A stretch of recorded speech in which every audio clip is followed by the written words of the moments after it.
Aklat ng Lucas, chapter 13, verse 22 to 30.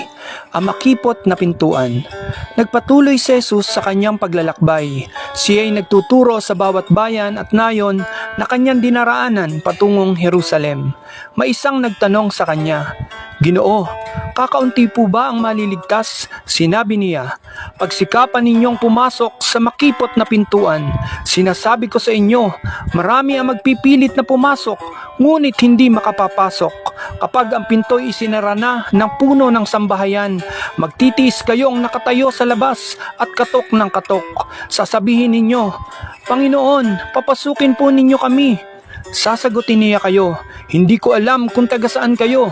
At sasabihin ninyo, 'Kumain po kami at uminom na kasalo ninyo, at nagturo pa kayo sa mga lansangan namin.' Sasabihin naman ng Panginoon, 'Hindi ko alam kung taga saan kayo. Lumayo kayo sa akin, kayong lahat na nagsisigawa ng masama.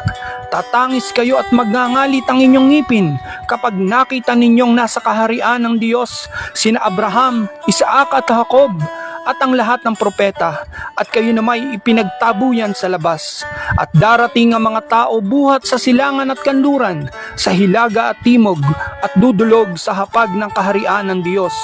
Tunay ngang may nahuhuling mauuna at may nauunang mahuhuli."